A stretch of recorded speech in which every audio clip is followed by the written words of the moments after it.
the Amazon River, a winding serpent of water carving its way through the world's largest rainforest. It's a place of breathtaking beauty, teeming with life, but also home to some of nature's most formidable predators.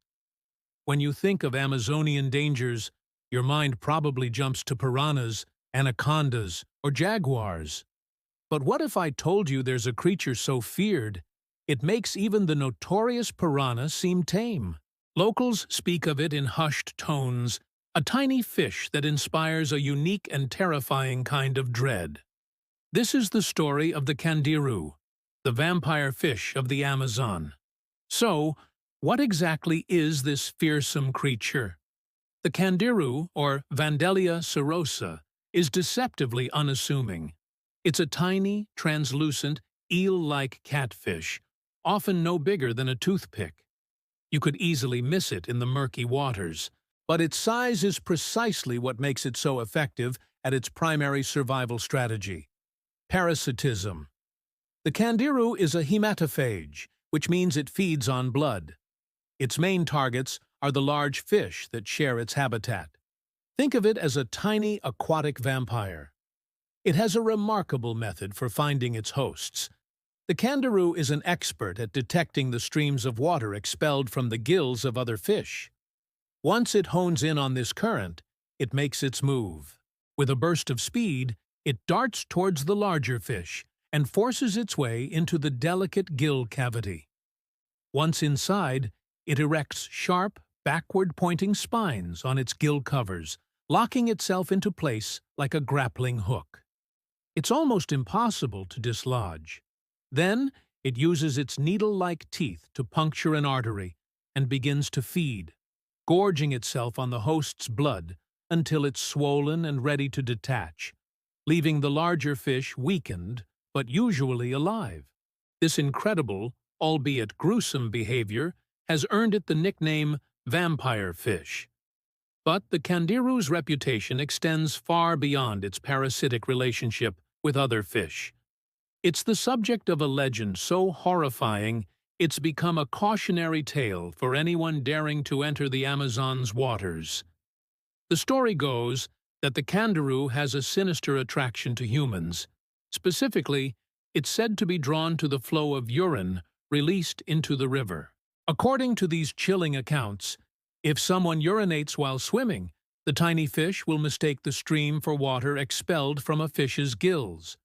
Following the current to its source, the Candiru will allegedly swim up the urethra of the unsuspecting person.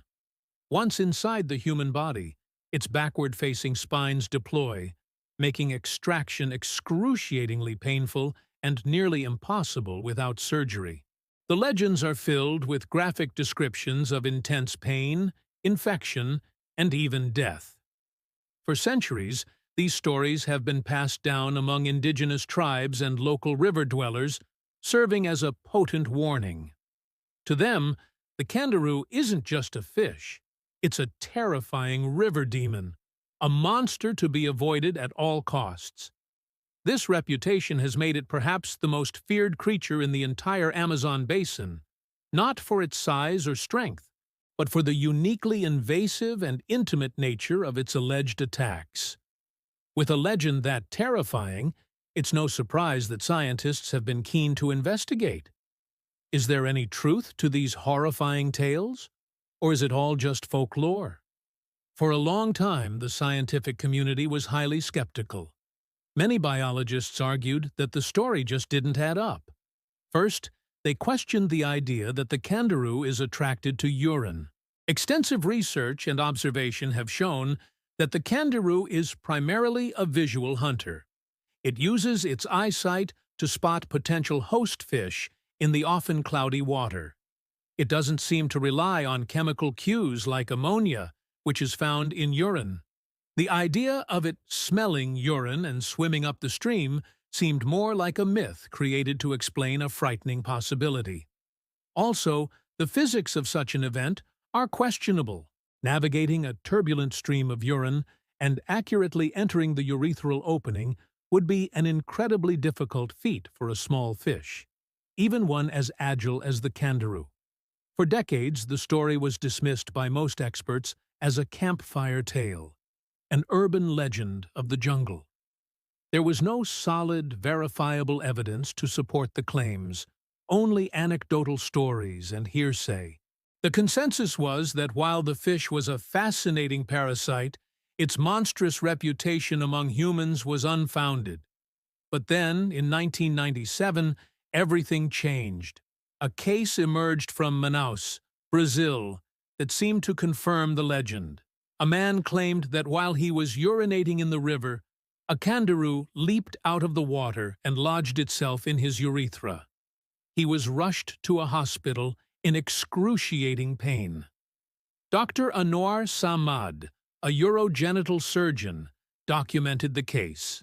He performed an endoscopic procedure that reportedly lasted 2 hours to remove the fish from the man's body. The doctor even filmed the procedure and preserved the fish's carcass as proof. The case was published and became a sensation, seemingly validating the centuries-old fears of the Amazonian people. It was the first and, to this day, the only professionally documented case of its kind. However, even this famous case is not without its critics. Some scientists have since scrutinized the evidence, pointing out inconsistencies in the victim's account and the doctor's report. They question how the fish could have leaped from the water and swam up the urine stream, a detail that contradicts what we know about its behavior.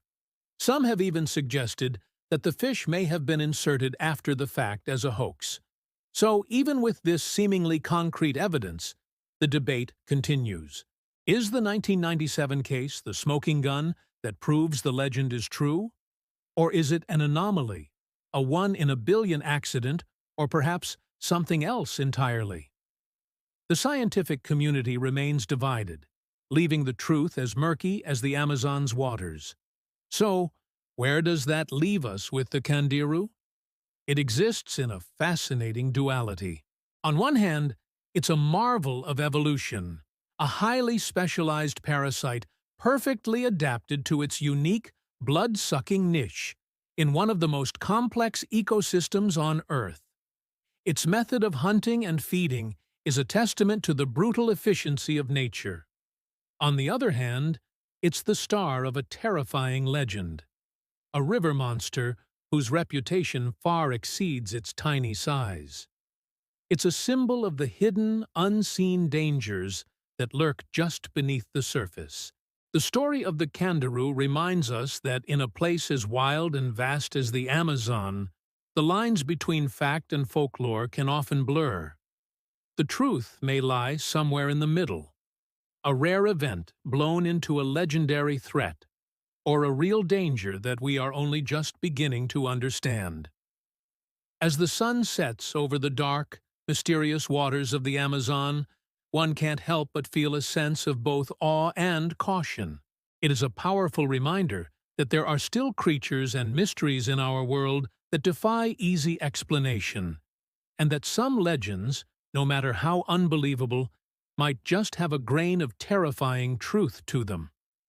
Thanks for watching, and if you enjoyed this journey into the unknown, don't forget to like and subscribe for more deep dives into the wonders of our natural world.